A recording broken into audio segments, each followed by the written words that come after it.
Olá! Hoje o Mundo Político vai tratar de um estudo da USP sobre a atuação do governo federal durante a pandemia. Segundo esse estudo, o governo federal agiu de forma estratégica para disseminar o vírus no país.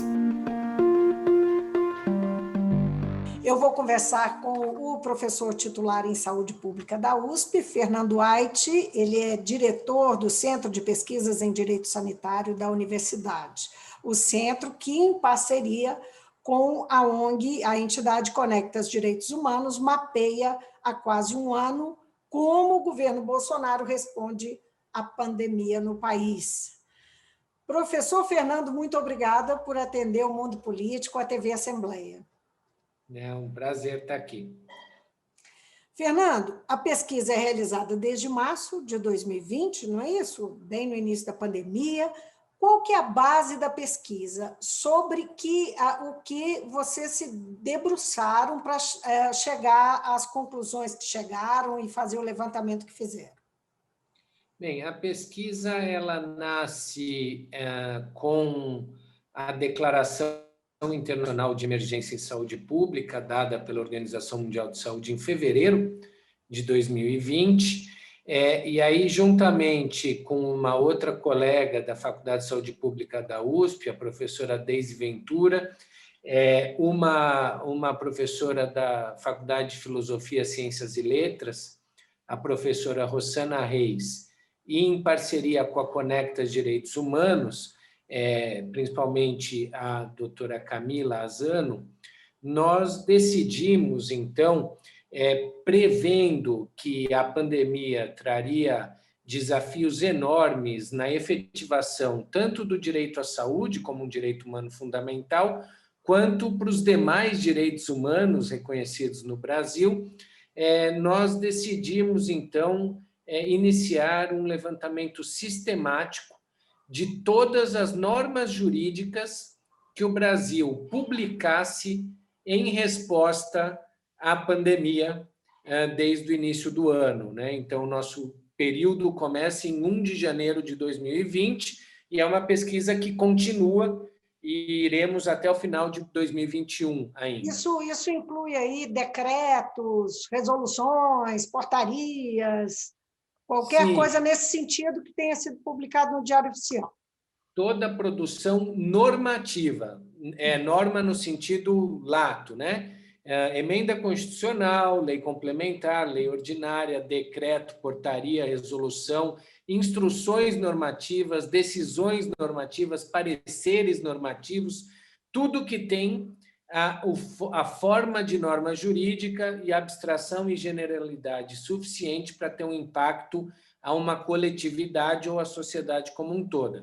Não só no âmbito da União, mas também no âmbito dos estados e dos municípios.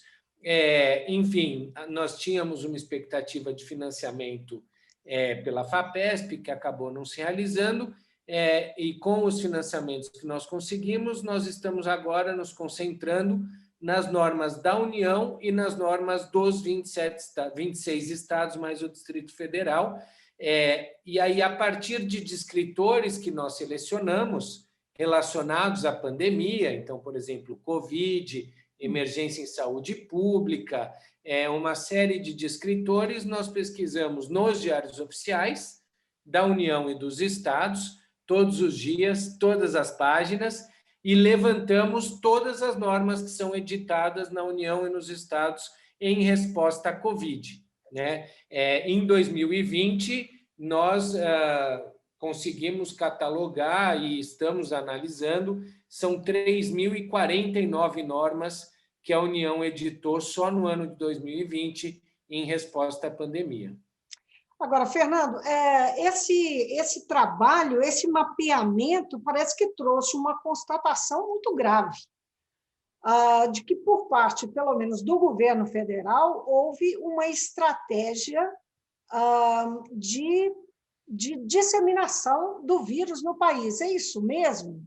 Sim, infelizmente, né? O que nós constatamos com base em dados oficiais, todos transparentes, públicos, publicados em Diário Oficial da União, é que uma série de atos normativos da União, não estou falando aqui das falas do presidente ou dos seus ministros, o que é um capítulo à parte, mas que se junta muito bem com os resultados normativos que nós obtivemos. Mas há um conjunto expressivo de normas jurídicas, leis, principalmente vetos presidenciais, que demonstram claramente uma intencionalidade do Poder Executivo Federal em contrariar todas as medidas preconizadas pelo que a ciência tem de melhor hoje em termos de contenção da epidemia. Basicamente, o que eu estou falando? Uso de máscara, álcool gel, higiene pessoal, agora vacina, distanciamento social, eventualmente fechamento de atividades econômicas não essenciais, maior proteção a grupos vulneráveis, como os presos, os índios, os idosos. Então, várias medidas normativas que a União foi aprovando ao longo de 2020 demonstraram claramente que a intenção do Poder Executivo Federal era a inversa, era abrir a economia, era desmotivar as pessoas a respeitarem a crise sanitária e a terem o devido medo do que está acontecendo, porque essa gripe causa morte ou sequelas muito graves. Então, as medidas normativas, elas sempre foram no sentido contrário de não obrigação de uso de máscaras, de abertura total da economia, de promoção de aglomerações, por exemplo, de não oferecimento de atenção especial à população indígena. Tem um veto que, para mim, caracteriza muito bem isso que nós estamos falando, que o Congresso Nacional aprovou uma medida obrigando, então, a União a dar água potável, alimentos e assistência médica aos povos indígenas. E o presidente Bolsonaro vetou essa lei aprovada pelo Congresso Nacional, dizendo que não competia à União esse tipo de assistencialismo, nem de água potável, então, para as populações indígenas. São vários os exemplos, né? Eu não vou ficar me alongando, quem quiser, esses resultados estão disponíveis nos nossos boletins, pelo menos parcialmente já, e mostram isso com muita clareza, né? Então, é um conjunto de medidas que nos leva a essa conclusão da intencionalidade. Pois é, porque assim, quando eu falo assim, intencionalidade, é um negócio um pouco assustador, partindo intencionalidade de disseminação do vírus em benefício, você disse logo no início da sua fala, da abertura da economia. Né? Isso partindo de um princípio que essa abertura, seja que custo fosse, seria benéfica para o país. A gente espera, pelo menos, que os nossos governantes estejam pensando no bem do país. Mas sempre que se fala das ações do governo, a gente sempre também pensa o seguinte: será que quando há críticas, será que há inoperância ou negligência? O que a gente pode chamar, nesse contexto aí, que você está chamando de intencionalidade, será que não tem uma parte que tem a ver com isso, com inoperância, com negligência, incompetência mesmo, como já foi tão atribuído ao ministro Pazuello? Olha, tem isso sim, sem dúvida. Há negligência, há imperícia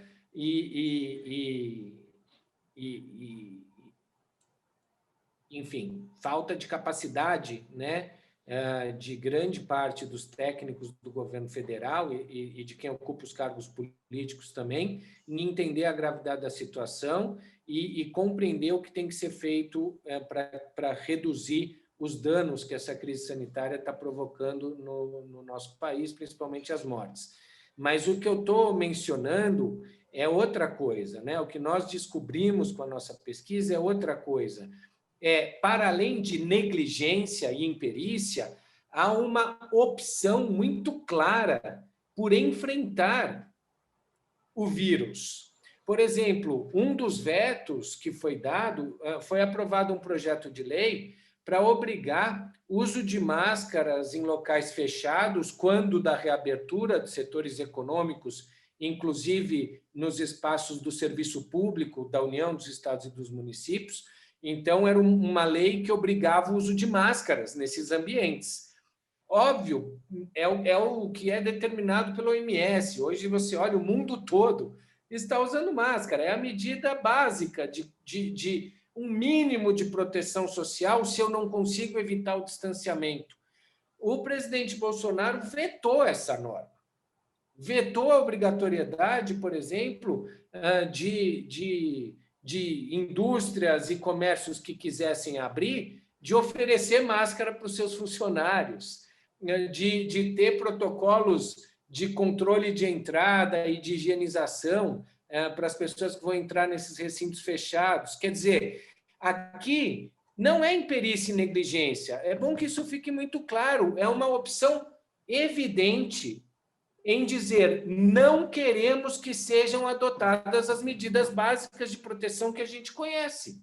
Vale lembrar que o presidente Bolsonaro chegou a mencionar abertamente uma vez, numa das suas falas, que o uso da máscara seria o último mito que iria cair com relação à pandemia, já que ele adota uma postura negacionista da pandemia desde o seu começo, né? Então, veja, isso não é negligência, isso é um desejo deliberado que as pessoas não usem máscara.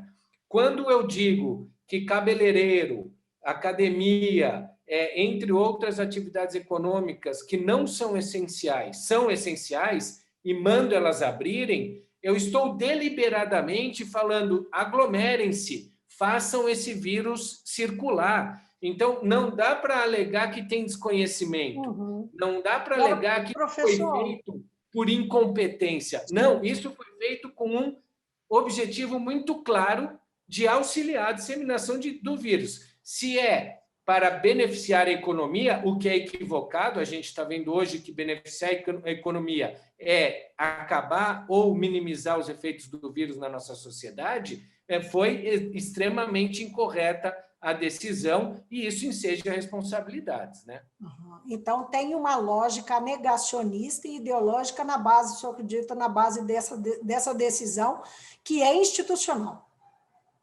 Exatamente. Há uma diretriz muito clara nesse sentido, dada pelo chefe do Poder Executivo e seguida por seus assessores mais diretos, dentre eles ministro da Saúde, da Economia. Não dá para falar em negligência, incompetência, imperícia, quando a gente vê que nesse período estudado foram 3.049 normas da União publicadas.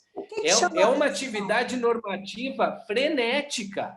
É até curioso, a gente vê o presidente da República falando o Supremo Tribunal proibiu a União de legislar o Tratado da Covid. É uma mentira deslavada. Não só não proibiu, como a União editou 3.049 normas sobre a Covid, muitas delas medidas provisórias. Então, é uma mentira desenfreada e que tenta desviar a atenção da sociedade brasileira pelos erros na condução das respostas brasileiras à pandemia, que levaram a União a se omitir e até a adoção de uma postura extremamente equivocada, que não deve ser confundida com imperícia, ou incompetência, ou negligência. Ela foi uma vontade de fazer isso. Agora, o que a gente caracterizaria no direito como dolo eventual. Sim.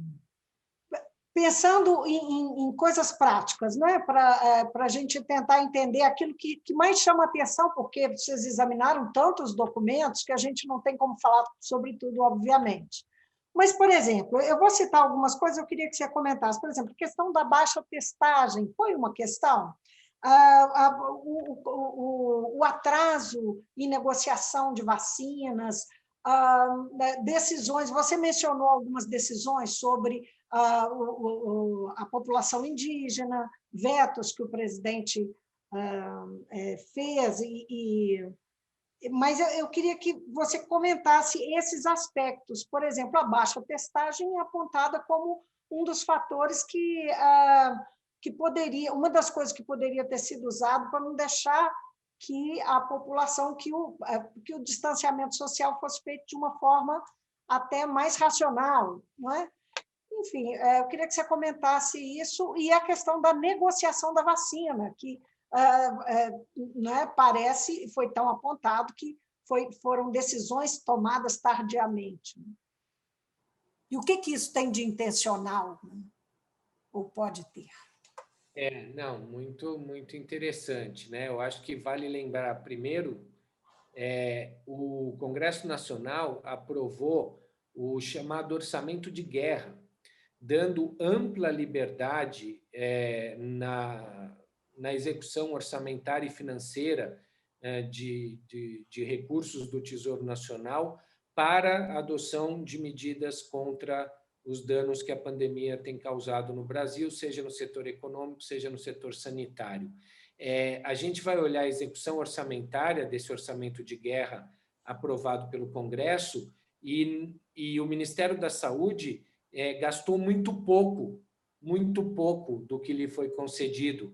Ou seja, não executou as políticas nacionais que deveria ter executado e também não transferiu a estados e municípios muitos recursos que poderia ter transferido e que poderiam ser traduzidos em políticas públicas adequadas para a pandemia.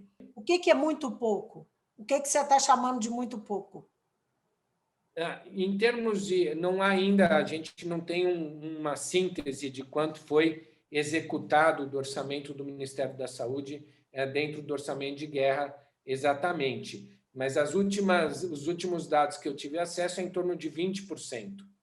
Quer dizer, de cada R$100 que foram destinados ao Ministério da Saúde para o combate à pandemia, o Ministério da Saúde gastou 20, e 80 ficou lá no cofre do Guedes, né?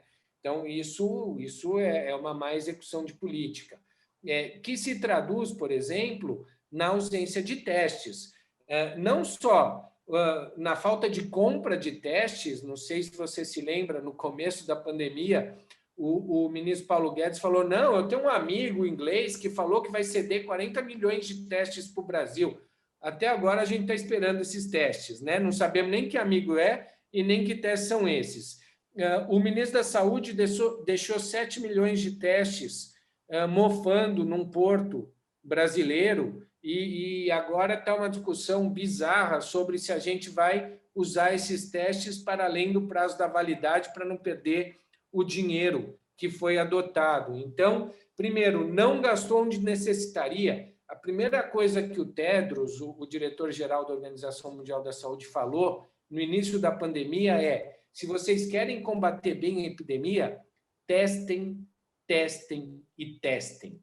Precisa saber quem está com o vírus para isolar e botar em quarentena as pessoas que tiveram contato com eles. Essa é a primeira medida, isolar o vírus, não deixar uma pessoa que está com o vírus transmitir para outra. Essa é a base de qualquer controle epidemiológico, e para isso você tem que saber quem está. A gente não tem teste. Se uma pessoa quer se testar e for para o SUS está com uma política péssima de testagem. Você precisa ter sintoma, você precisa... Enfim, você não sabe quem está. E a testagem no setor privado, primeiro que a gente tem muitos testes que são de eficácia duvidosa e geralmente custam aqui entre R$60 e R$100 para você fazer um teste numa farmácia, né?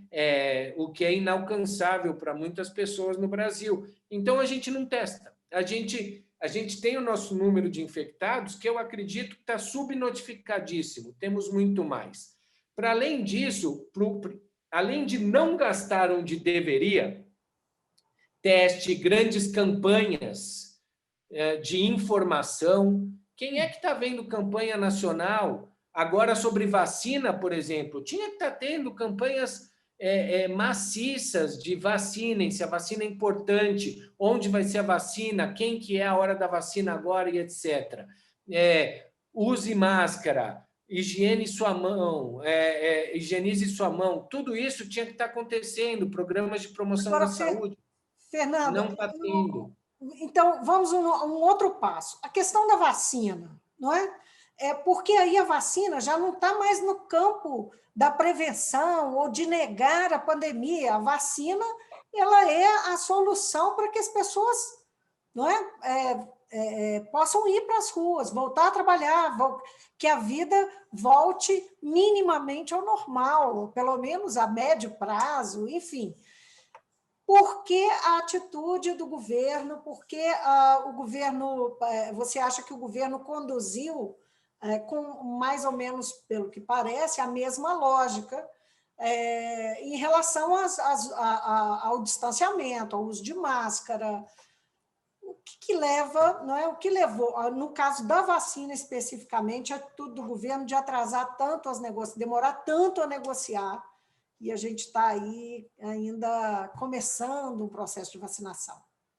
Bem, primeiro de tudo, é o negacionismo do chefe do Poder Executivo com relação à vacina e o seu potencial de resolver o problema, né? A gente não pode esquecer essas coisas.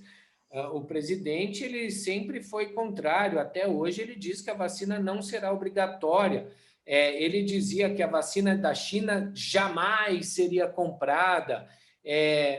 Nunca foi uma política do governo federal a preocupação com a vacinação em massa no nosso país, né?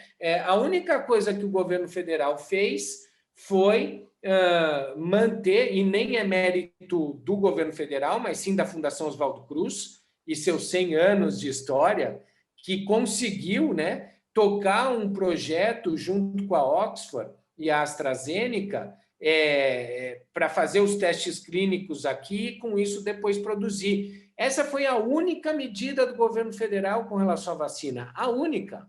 A outra medida foi ficar batendo no Dória e batendo na vacina chinesa, na vacina do Butantan, nunca será comprada, aquilo que a gente viu. Então, veja, o governo federal nunca teve essa preocupação. Se está tendo agora algum benefício com a AstraZeneca Oxford, é mérito da Fiocruz, da doutora Anísia, que está à frente da Fiocruz, e dos ótimos técnicos que tem em Biomanguinhos. Agora, o governo federal sempre ficou... E aí fez a Pfizer, né, ofereceu um lote expressivo de vacinas para o Brasil para ser entregue em dezembro, em julho, agosto de 2020, o que foi recusado expressamente pelo ministro da Saúde, né? Então, a gente entrou na COVAX Facility, que é um mecanismo criado pela Organização Mundial de Saúde para vacinas para o mundo todo. A gente entrou com a cota mínima. Vamos receber agora uns trocados de vacina, porque não investimos no que era a melhor medida. O Brasil não só foi ausente, como foi contra medidas fundamentais patrocinadas pela Índia, principalmente, contra as patentes relacionadas com a vacina, para acabar com o pagamento de royalties relacionado à vacina, diminuir seu custo e possibilitar a produção de vacinas genéricas por indústrias capazes de fazer isso, por exemplo, as chinesas e indianas, e até a indústria nacional poderia ser capaz de fazer isso. A gente foi contra a Rússia, foi contra a Índia, e agora estamos pagando um preço terrível por isso, né? Seja na China segurando os insumos, seja na Rússia também não dando prioridade para o Brasil com relação à Sputnik, e assim por diante. Quer dizer, foi um negacionismo desde o começo, e, além disso, não só negamos qualquer ação que pudesse ser concreta no sentido da vacina, como quando a vacina começou a aparecer, a gente tinha um passivo muito grande geopolítico, criado pelo tenebroso ministro das Relações Exteriores que nós temos, junto aos parceiros estratégicos do BRICS, que a gente tinha uma construção sólida com Brasil, Rússia, Índia, China e África do Sul, são países que compõem um bloco geopolítico que era coeso, e o Brasil, submisso ao governo Donald Trump, abandona esse bloco para não ter nada em troca. A única coisa que a gente teve em troca foi uma exportação a preços que a gente precisa depois investigar, de cloroquina, que o Trump não sabia o que fazer nos Estados Unidos e despejou no Brasil. Então, tudo. Dizer Mas que isso é pura negligência é muita ingenuidade. Isso é uma visão muito clara do que eles queriam fazer. O problema é que o que eles queriam fazer era disseminar o vírus para ver se isso fazia a coisa se resolver por si mesma, morra quem morrer, e a economia voltar a funcionar. Está dando errado. Foi uma decisão. Você considera que isso foi uma decisão política calculada, não é? Acreditando que a economia girar fosse um resultado melhor para o país? Porque nós sabemos que o presidente Bolsonaro e os políticos, em geral, pensam à frente, pensando na sua reeleição, na sua sobrevivência política, não é? Então, essa foi uma decisão política. Você considera que pode ser um fracasso? Nós vimos, por exemplo, hoje mais um pedido de impeachment, agora de cientistas e médicos, não é? É o mais recente pedido de impeachment no Congresso. Como é que você lê isso? Sim, inclusive alguns colegas da Faculdade de Saúde Pública, né, assinaram esse pedido. Um deles é um doutorando meu. Mas o que eu vejo nesse...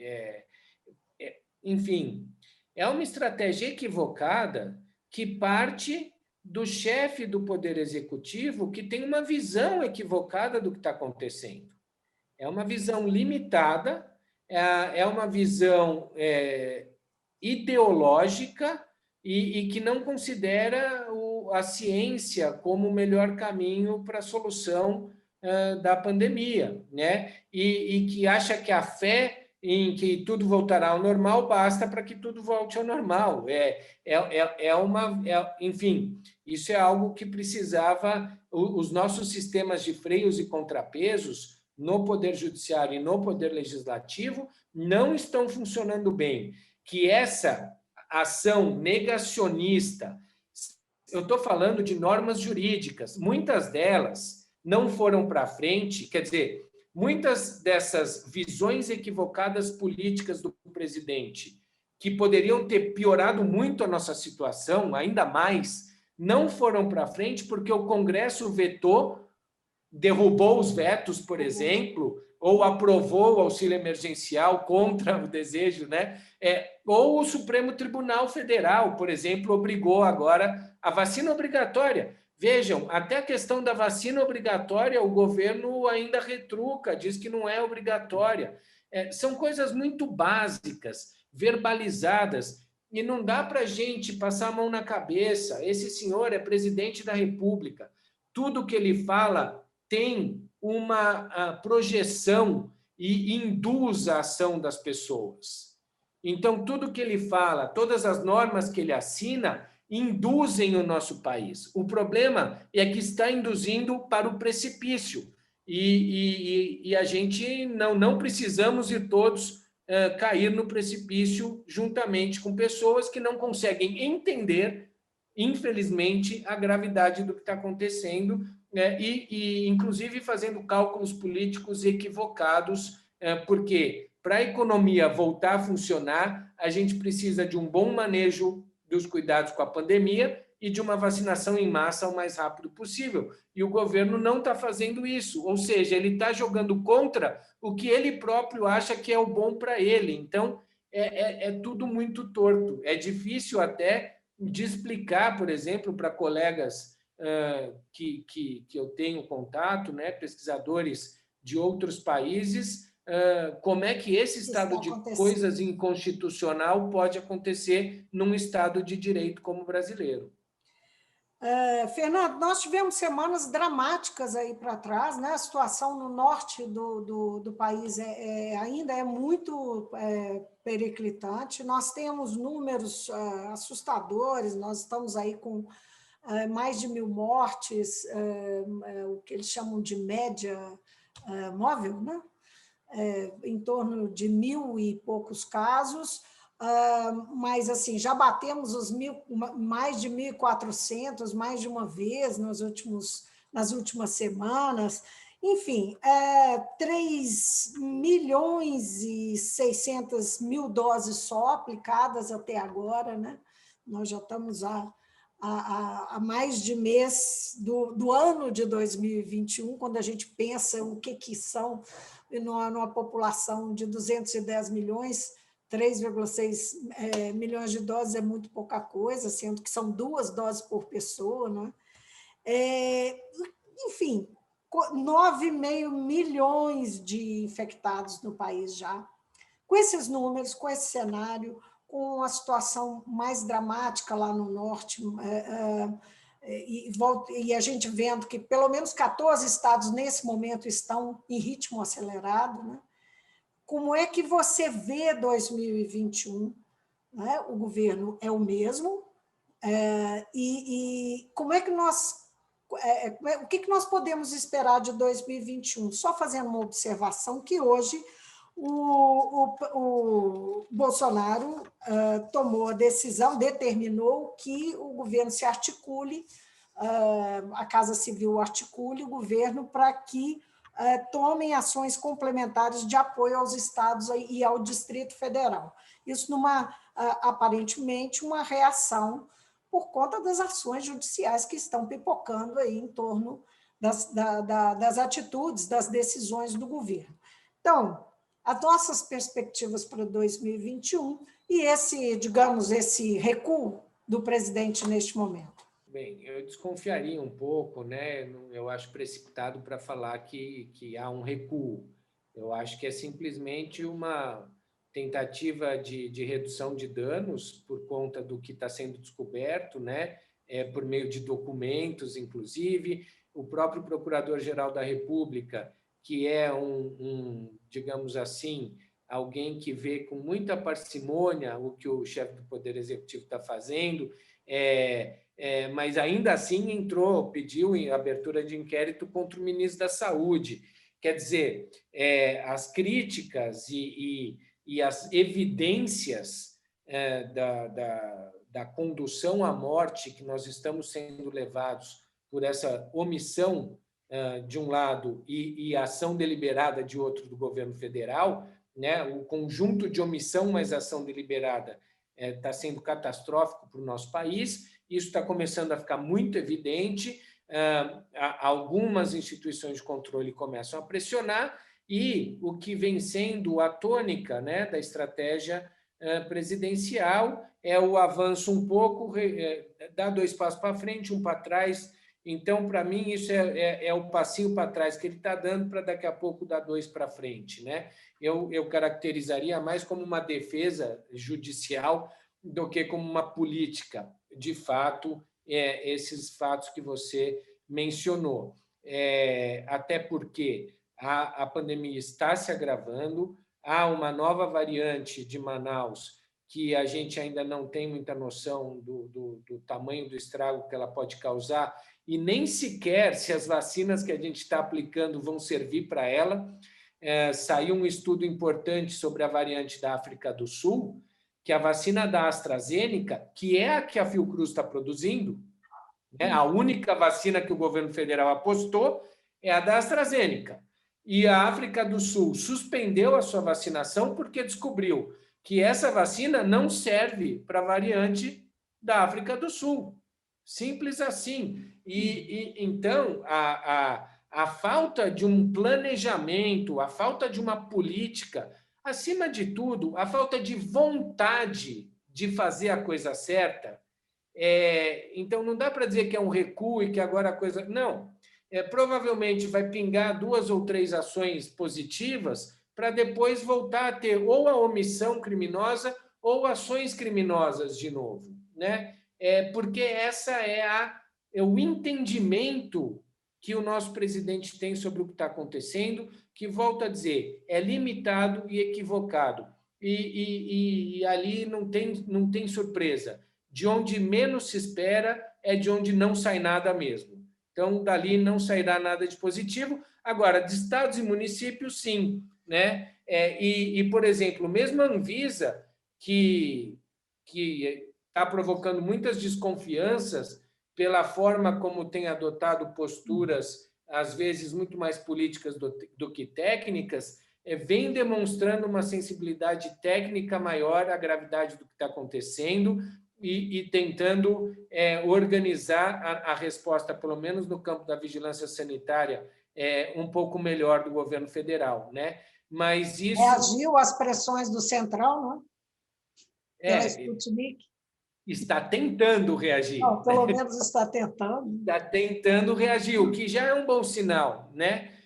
Já é um bom sinal. Então, eu acho que tem uma percepção muito clara de que eu, pelo menos, adoraria estar errado, mas a minha percepção é que, tendo na presidência esse senhor que nos preside, dificilmente nós teremos uma condução da política nacional de combate à pandemia do coronavírus adequada, né?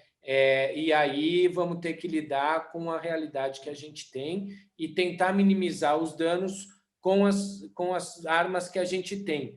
Eu tenho costumado... Os governantes dos estados e municípios que também podem minimizar, não é? O Congresso... Isso que eu ia dizer, eu tenho dito, né, nos fóruns e entrevistas que eu tenho participado, que se a pandemia nos mostrou uma coisa boa, foi, a força do sistema público de saúde brasileiro, que o SUS, né, o Sistema Único de Saúde, ele, por ser o que reduziu muito o número de mortes, pelo que poderia estar sendo, e também pela sua forma de gestão, que é descentralizada e federativa, dando aos estados e municípios grande parte da execução dos serviços hospitalares, assistenciais, a omissão da União acabou tendo um impacto menor no SUS, que atende 180 milhões de brasileiros especificamente. Atende todo mundo, mas 180 milhões de brasileiros dependem única e exclusivamente do SUS.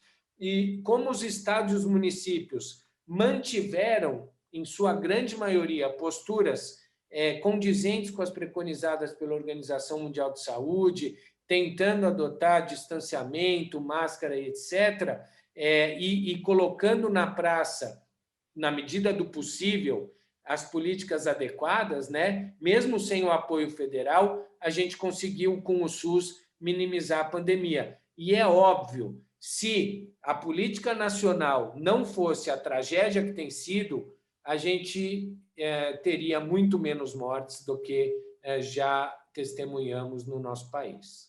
Fernando, muitíssimo obrigada por essa boa conversa, apesar de a gente ter que terminar com prognósticos não nada animadores, mas, enfim, vamos em frente, temos que enfrentar a realidade e cada um da sua forma trabalhar para minimizar esse momento difícil, não é?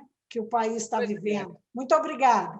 Eu que agradeço, mas o prognóstico não é tão ruim, né? Bem ou mal, as vacinas estão sendo registradas, né? E eu acho que ao longo de 2001 a gente vai organizar a vacinação em massa e 2022 espero a gente volte à vida normal. Obrigada mesmo. Eu conversei com Fernando Aite, ele é professor titular em saúde pública da USP e é diretor do Centro de Pesquisas em Direito Sanitário da universidade. Esse centro fez uma parceria com a entidade Conectas Direitos Humanos e mapeou, há quase um ano, mapeia as ações do governo federal relativas à pandemia. Então é isso, ficamos por aqui. Tchau.